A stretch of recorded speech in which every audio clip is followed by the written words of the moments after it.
Hello, my name is David, and thank you for joining Dark Knight Productions. Today we will be exploring creepy urban legends from around the world, Series 1, Episode 2. Today we shall be exploring America. So without further ado, make yourself comfortable, turn out the lights, and let's begin.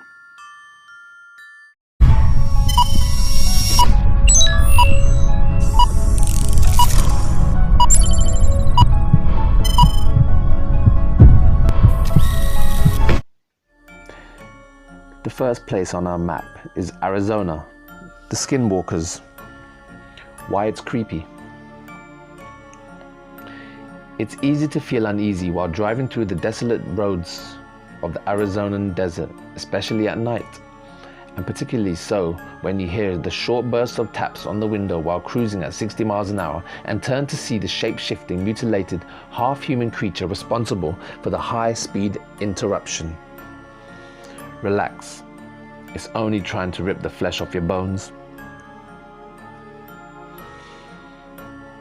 This legend is so ingrained in Arizonan culture that when the Navajo women were found brutally murdered in Flagstaff, the accused killer's defense in court was that the attack could only have been perpetrated by a skinwalker.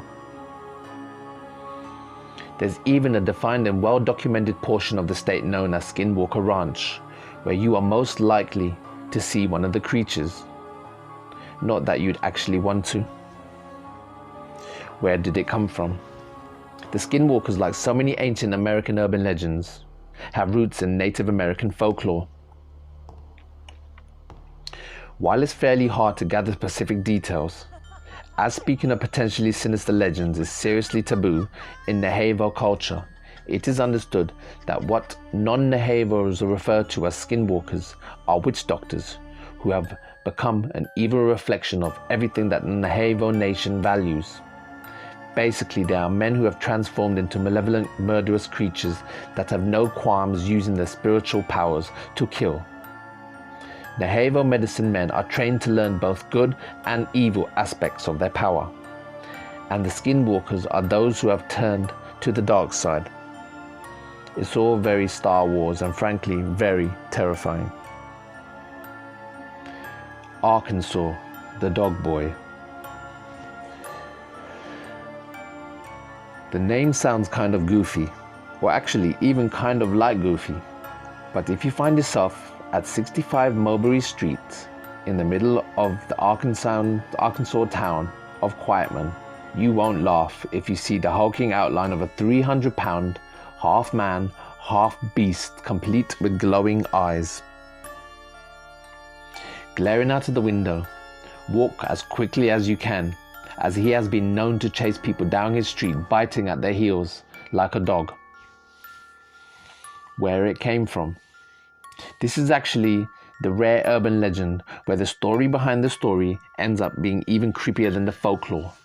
Gerald Bettis, the only son of the Bettis family, of 65 Mulberry Street, was always a problem child, but not in the cute Junior Healy way. Bettis would collect and torture animals before turning his sociopath focus to his elderly parents, allegedly imprisoning them in their own home and potentially even murdering his father.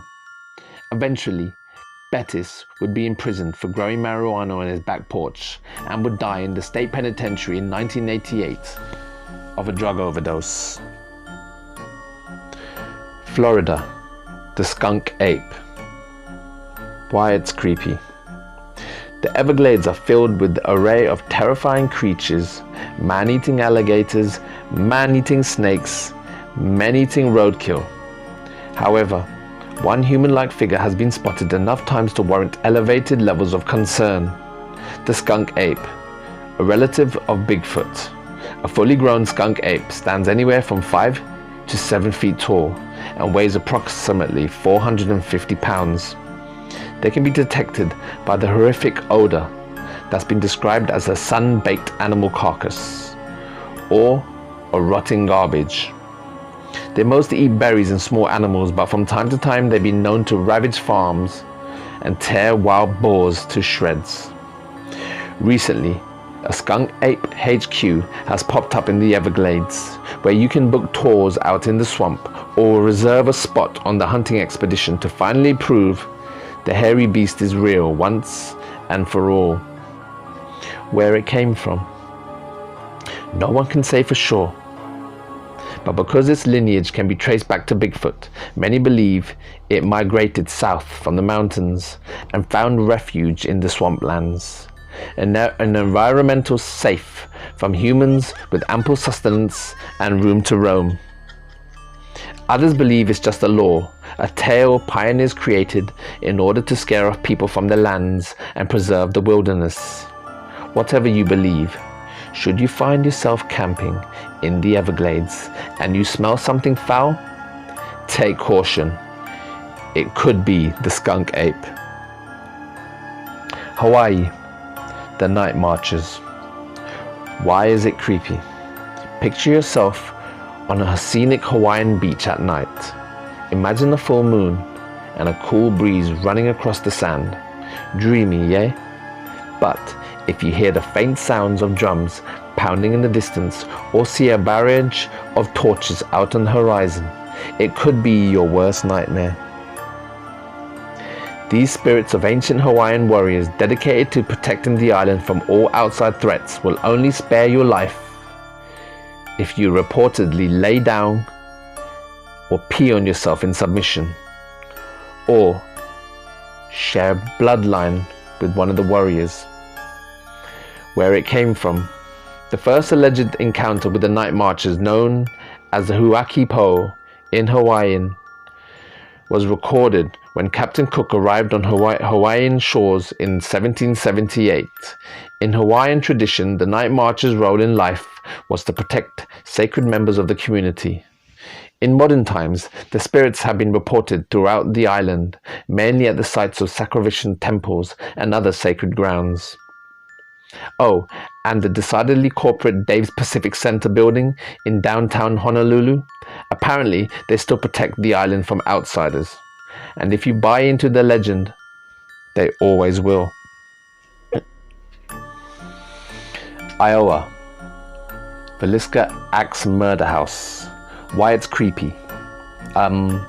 What part of an axe murder house don't you understand? Where it came from.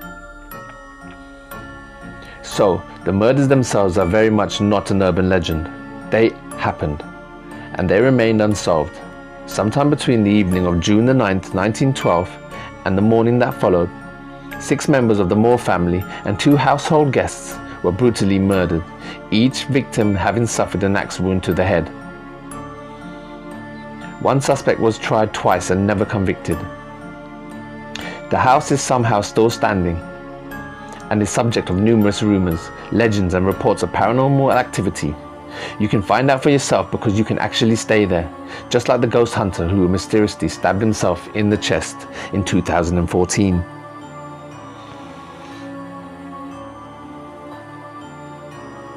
Maryland, the Goat Man. Why it's creepy. Maryland's infamous Goat Man allegedly does all the things you wouldn't expect a deranged half goat, half man to do: kill teenagers, eat dogs, and scream like a goat. But the most terrifying aspect is just how deep the lore goes. The USD was even forced at one point to publicly deny accidentally creating the beast in the Beltsville Agricultural Research Center in Maryland. Another tale revolves around a goat farmer who, after realizing a group of rowdy teens had killed his goats, went totally crazy and turned into a teen-slaying goat monster. Where it came from. Though the lore has been around for a while, the first recorded media mentions the Goat Man occurred in 1971, courtesy of writer Karen Holzer of the Prince George's County News. The first was a deep dive into Maryland's folklore, followed by an actual news item about the family blaming the brutal decapitation of their puppy on a goat man. Ultimately, the Goat Man has become one of America's most persistent and well-known urban legends, with sightings still occurring to this day.